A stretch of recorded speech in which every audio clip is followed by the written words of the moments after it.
Hello friends, good morning. मैं Rajesh YouTube channel selection classes में आपका बहुत स्वागत करता हूं। तो हम पढ़ रहे हैं परसेंटेज और अभी तक हमने परसेंटेज के कुछ लेसन कर लिए हैं। तो जो कल हमने एक टाइप पढ़ा था, आज उसी टाइप को पहले तो हम रिवीजन करेंगे, उसका पहले तो हम उसे रिवाइज करेंगे। उसके बाद जो मैंने कहा था कल मैं आपको क्वेश्चन कराऊंगा, आज वो आपको क्वेश्चन कराने वाला हूं मैं। ताकि क्या होता है कि जो टाइप, जैसे मेरा क्वेश्चन कराने का एम ये रहता है, जैसे मैंने कोई टाइप समझाया, हाँ अच्छी बात है, आपको वहीं पे समझ में आ गया।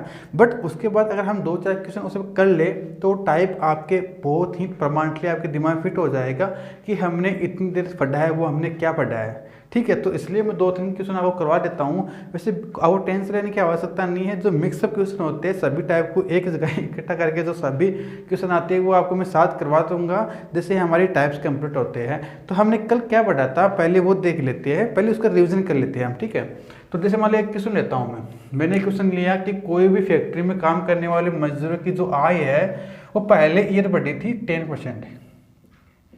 ठीक है, मान लो जो फर्स्ट ईयर बढ़ी उनकी वो बढ़ी 10 ईयर, या मान लो कि 2018 में उनकी जो आय बढ़ी वो बढ़ी थी 10%। जब 2019 में उनकी आय बढ़ी थी वो बढ़ी थी मान लो 30%।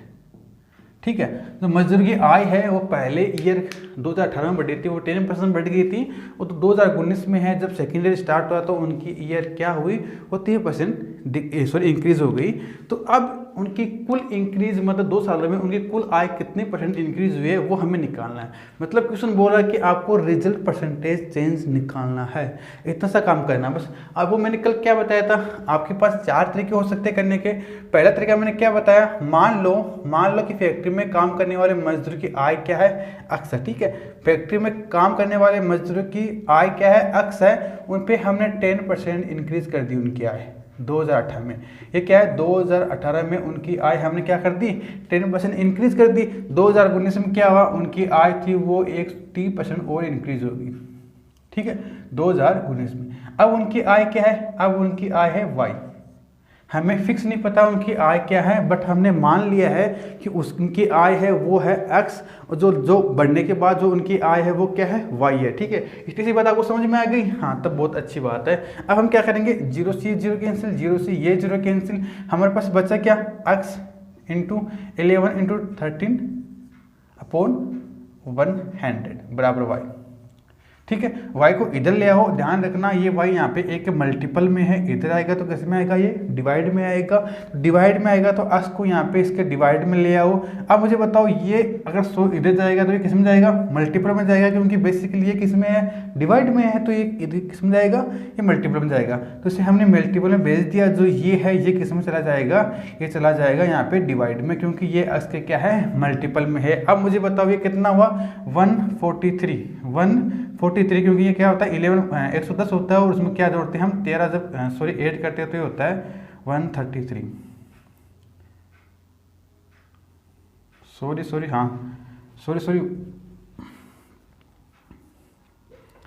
ये होता है 143।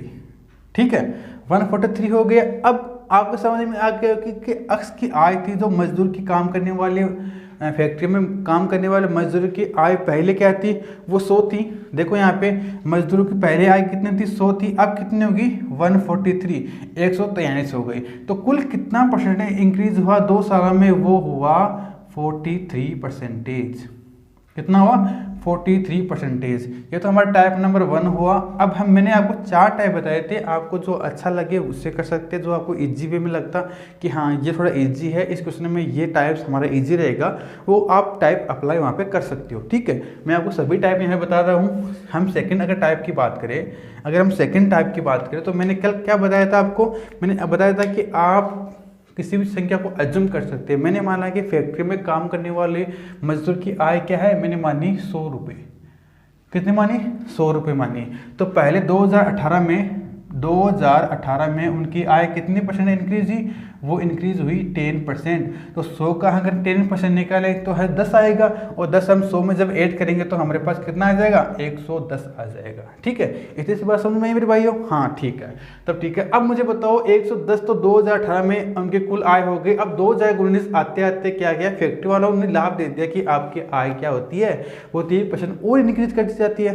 तो वो क्या करे, वो उन्होंने अगर उनकी आय 110 पर 30% हम निकाले तो 30% कितना होता है इनका, 0 से 0 कैंसिल, 11 33, तो 110 में 33 अब ऐड करते हैं तो कितना आता है हमारे पास, 143। अब मुझे बताओ उनकी आय पहले 100 थी तो अब कितनी हो गई, 143 हो गई। तो टोटल उनकी आय कितनी परसेंट इंक्रीज हुई, वो हुई 43%।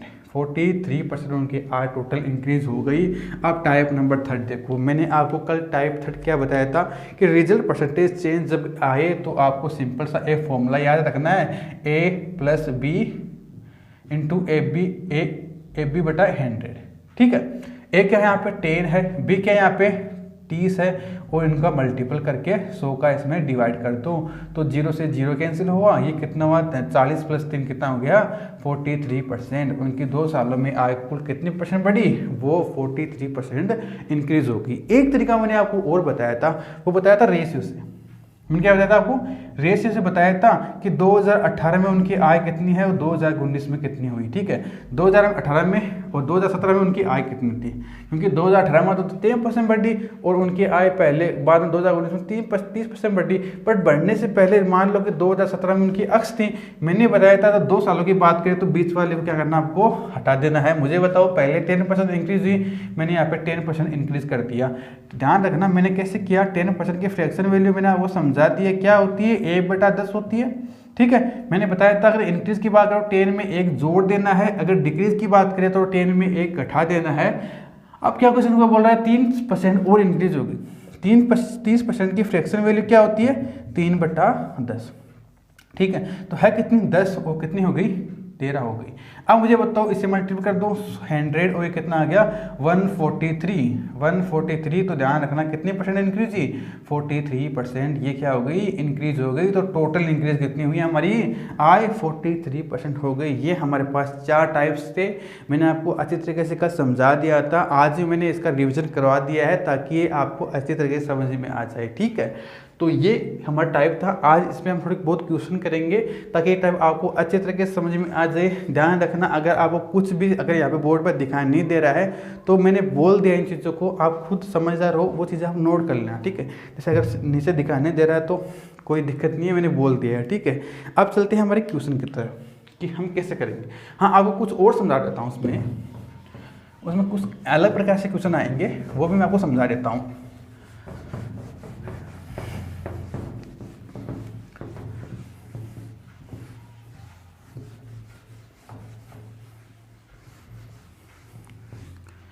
जैसे मान लो हमारे पास ये क्या है, हमारे पास ये एक सर्किल है। ठीक है,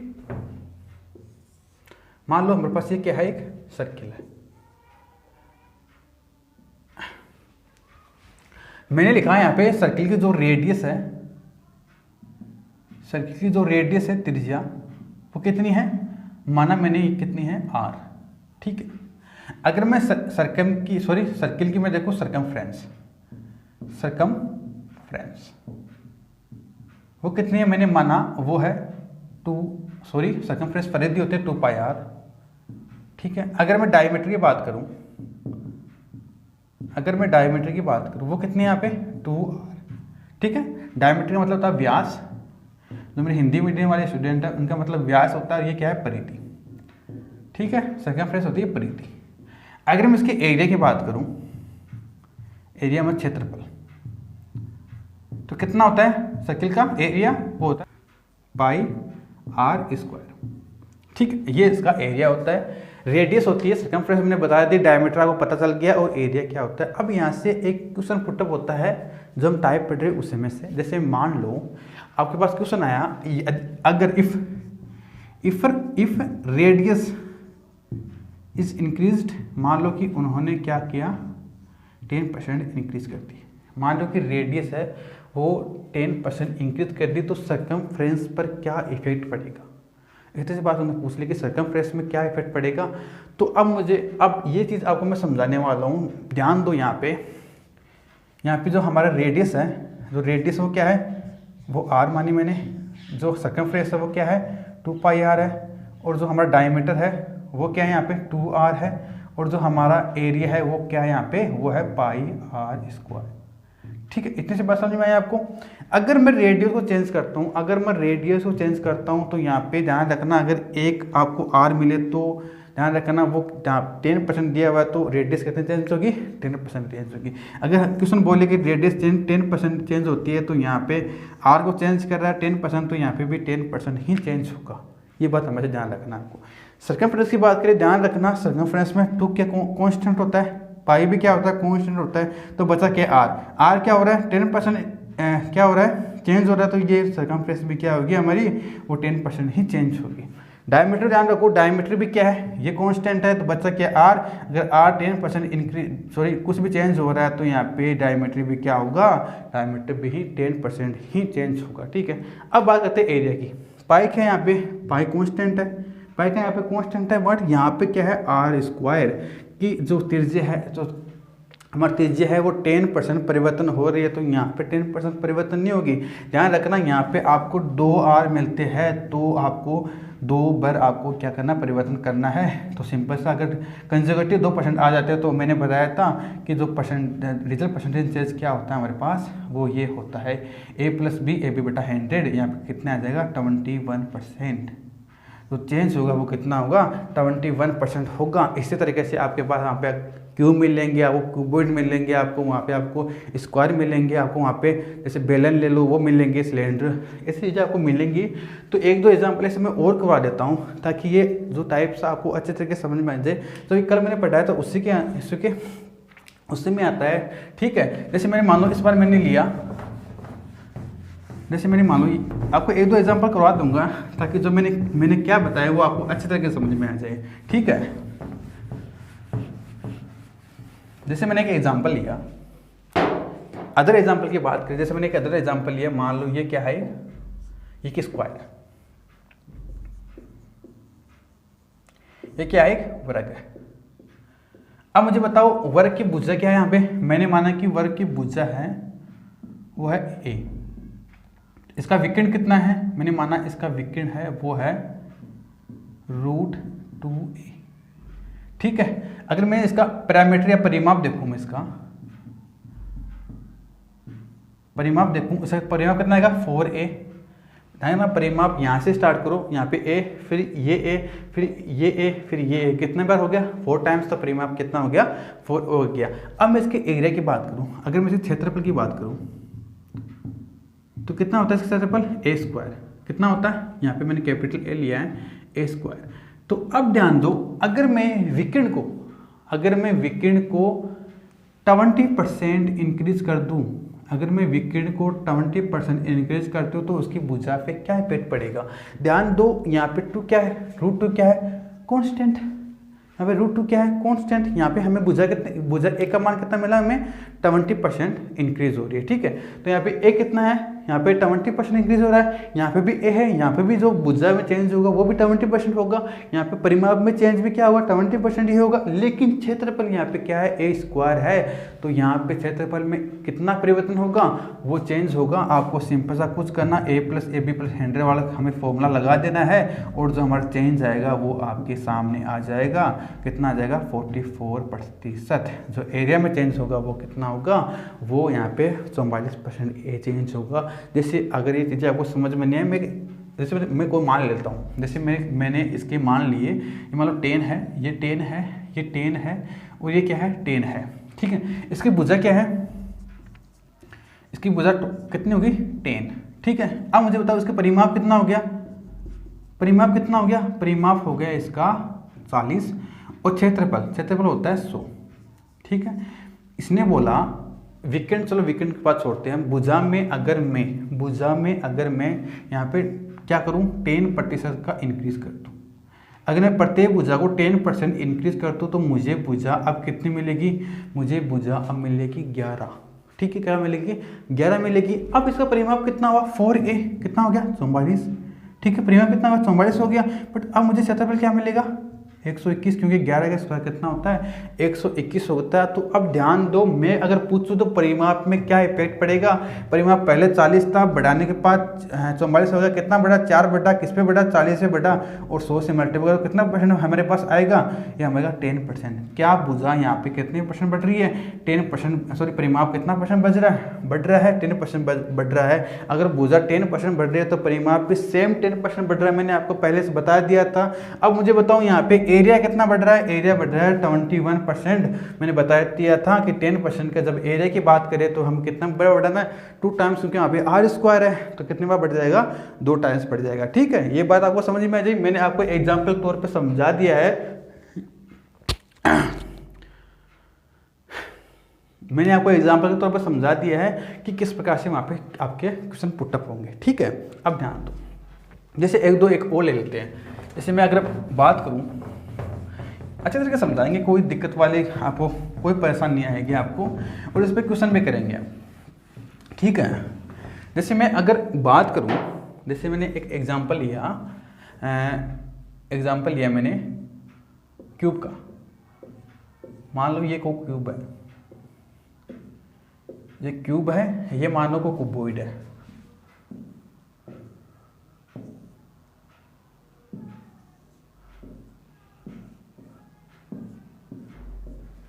ये क्यूब है,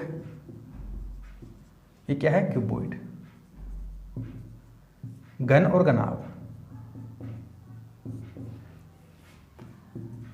अगर मैं घन की भुजा ए मानूं, अगर मैं घन की भुजा ए मानूं तो मुझे इसका क्षेत्रफल मुझे क्या मिलेगा, क्षेत्रफल मुझे मिलेगा ए क्यूब। ठीक है, ए क्यूब। अब यहाँ पे बात करते हैं क्यूबॉइड की, हम बात करते हैं क्यूबॉइड की। अगर मैं क्यूबॉइड की तीनों भुजाएं मानो कि इसकी लंबाई, मान लो इसकी लंबाई l है, चौड़ाई b है, उसकी ऊंचाई क्या है s मानी। ठीक है, तो क्वेश्चन आपको वहाँ पे किस प्रकार से पुटअप होंगे, ध्यान रखना। वहाँ पे क्वेश्चन पूछेंगे, अगर मैं किसी क्यूब की भुजा, किसी घन की भुजा को अगर मैं जैसे मान लो 25% या फिर 20% में अगर इंक्रीज कर दूँ तो उसके एरिया पे क्या इफेक्ट होगा, इतना सा क्वेश्चन आपको पूछेगा। ठीक है, तो ध्यान दो क्या इफेक्ट पड़ेगा। यहाँ पे एक क्या है 20% है, यहाँ पे एक कितनी बार है 3 टाइम्स है, तो आपको कुछ नहीं करना 20, ये क्या करना आपको 2 निकालो, पहले ए बी ले लो, ए बी सी, यहाँ पे 20 20 और 20। ठीक है, क्योंकि यहाँ पे 3 टाइम्स है। ठीक है, तो हम क्या करेंगे 3 बार परिवर्तन करेंगे हम 20 को। तो पहले हम ए और बी को ले लेते हैं, तो ए और बी हमारे पास कितना आया, वो आ गया हमारे पास 44%। अब हमारे पास 20% और बच गया, क्योंकि एक क्यूब है, जब 3 टाइम्स आ रहा है तो हमें परिवर्तन भी 3 टाइम्स करना पड़ेगा।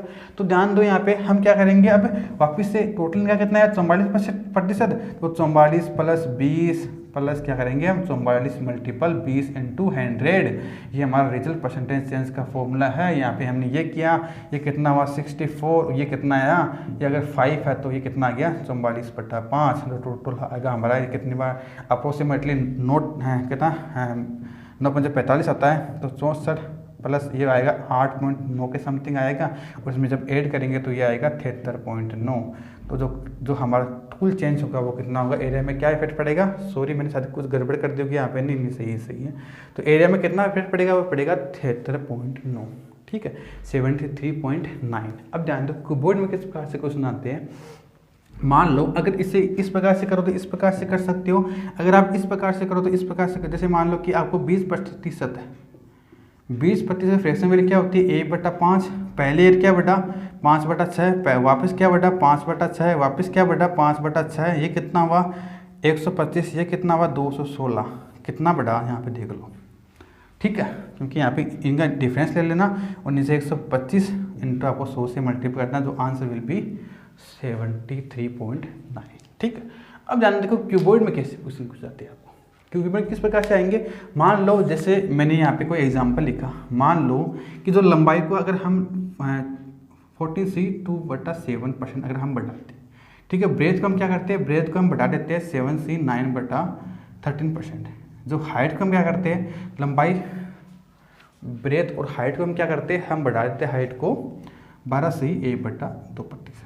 ठीक है, ये मैंने थोड़े फ्रैक्शन वाले ले लिए हैं। अब इसे किस प्रकार से करेंगे? ऐसा तो है नहीं कि अब इस ए प्लस ए बी बटा 100 वो वाला ओरिजिनल परसेंटेज वो वाला फॉर्मूला लगा देंगे, ऐसा तो होगा नहीं।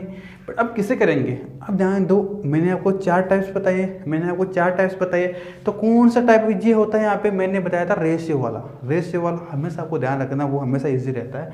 अगर हम इस फ्रैक्शन की बात करें तो लंबाई में क्या हुआ?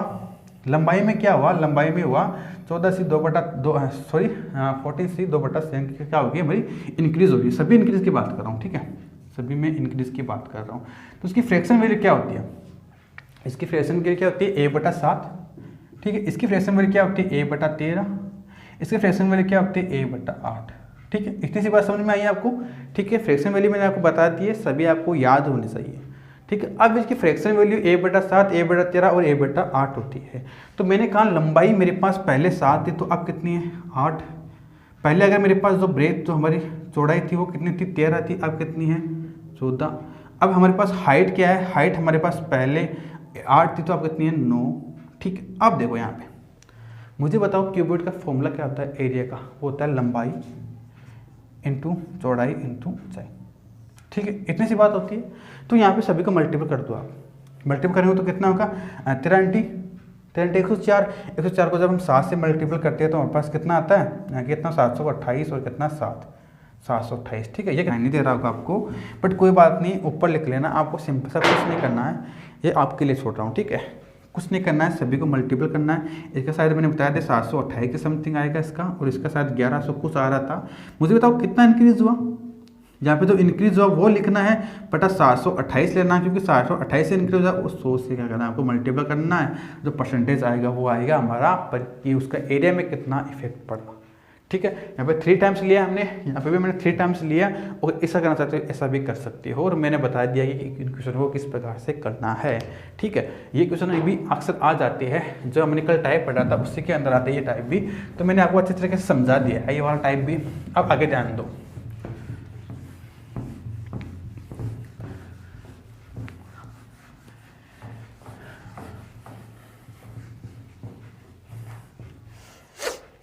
अब करते हैं हम क्वेश्चन। कुछ हम क्वेश्चन कर लेते हैं, फिर कल हम अपने नेक्स्ट टाइप की तरफ बढ़ेंगे, ठीक है। कुछ क्वेश्चन कर लेते हैं। मान लो यहाँ पे आपके क्वेश्चन आपको स्क्रीन पर नज़र आ रहा होगा। पहले क्या करना आपको?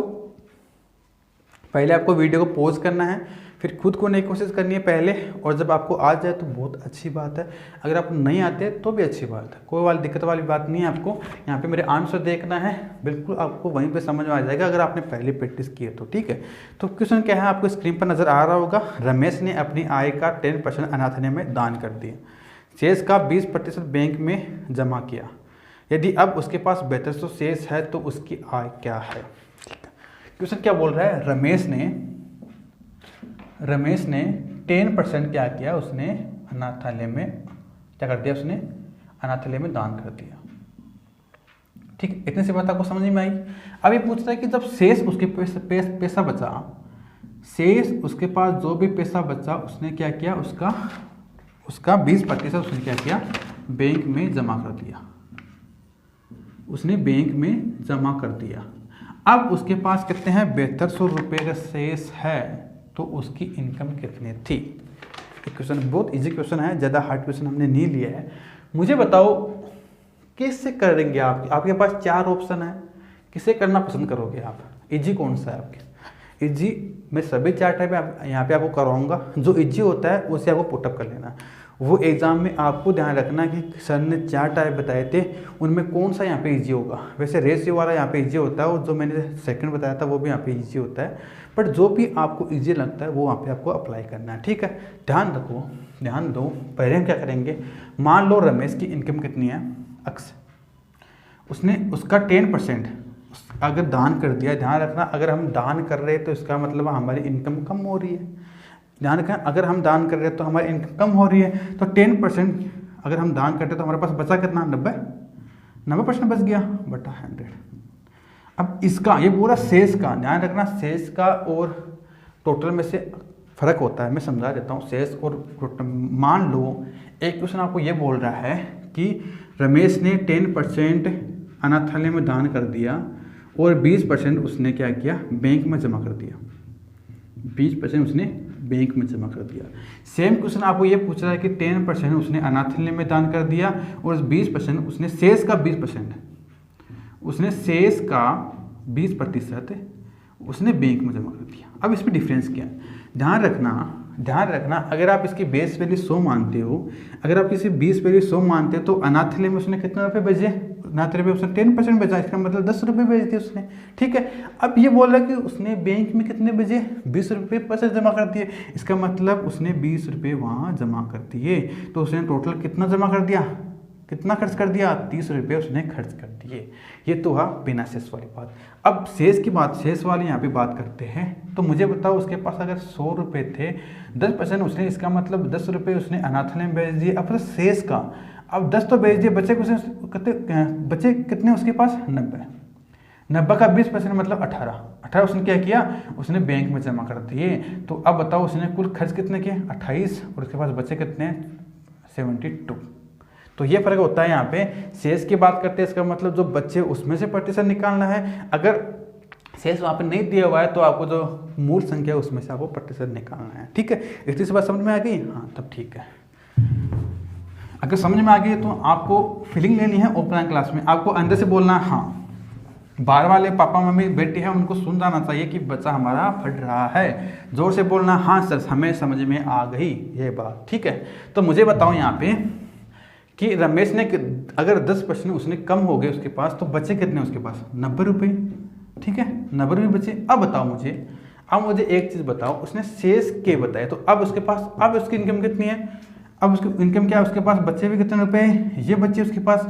अब इसका क्या करेंगे हम, शेष का 20%, इसका मतलब कम ही हुई उसके पास क्योंकि वो बैंक में जमा कर रहा है, तो उसके पास भाई 80 तो बचेंगे ना, टोटल का 100 है तो। ठीक है, तो उसके पास बचे कितने, ये बचे बराबर हमारे पास बच्चे दिए हुए, वाई नहीं दिया हुआ, अब हमारे पास 7200 दिए हुए हैं। तो उससे पूछा कि उसकी इनकम क्या थी, ये पूछा ना उसने, पूछा कि उसकी आय क्या है। ठीक है, तो एक तो ये तरीका होता है आपको, यहाँ से सिंपल सी 0 से 0 कैंसिल और 9 × 72 हो गया, और x का मान कितना आ गया, 10,000।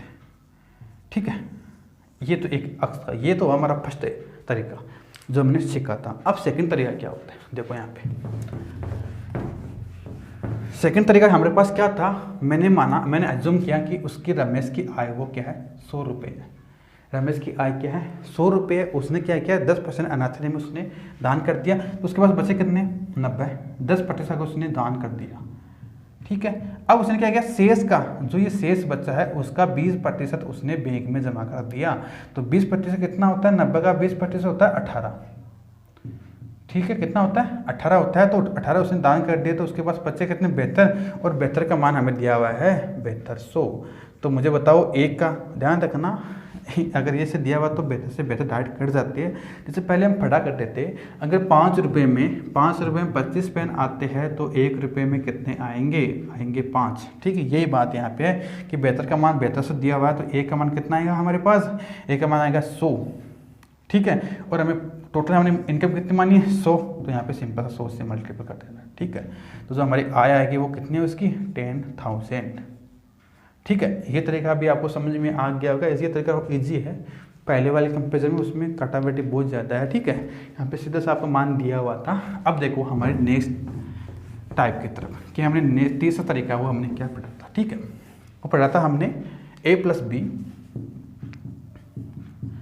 AB बटा 100, ये हमने देखा था कल। यहाँ पे क्या है, 10%, फिर हमारे पास क्या है, दोनों जा रहे हैं, इसका मतलब माइनस 20%, माइनस प्रतिशत हटा सकते हो आप,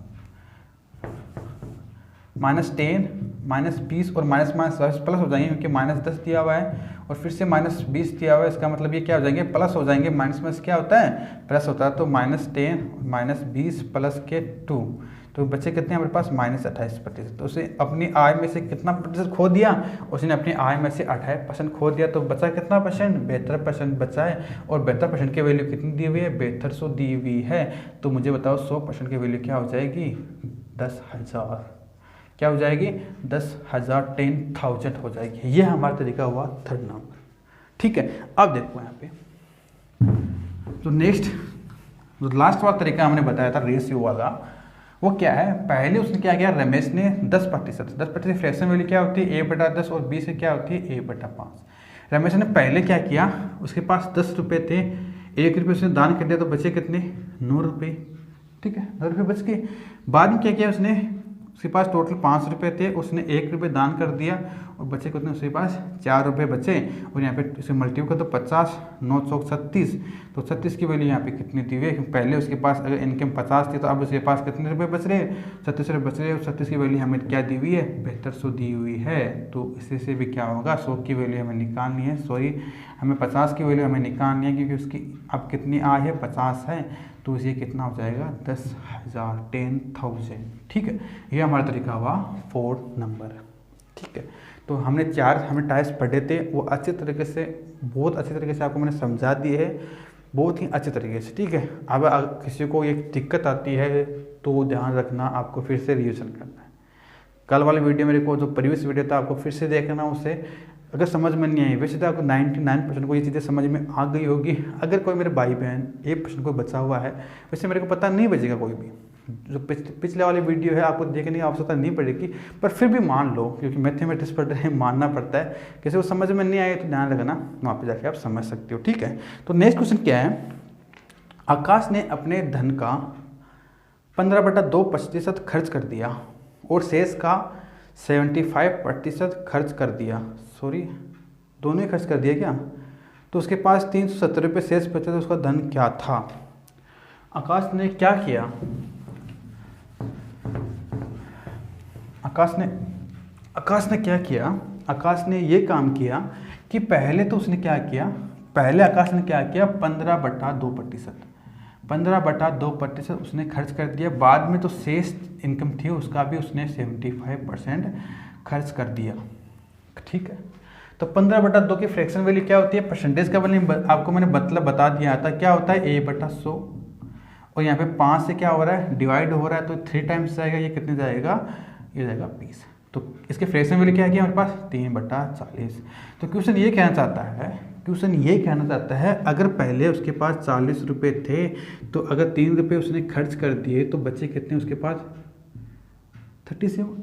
ठीक है, इतनी सी बात आपको समझ में आई। अब बताओ मुझे, अभी बोला कि शेष का उसने 75% खर्च कर दिया, मुझे बताओ 75 वैल्यू कितने होते हैं, 3/4 इसकी फ्रैक्शन वैल्यू होती है।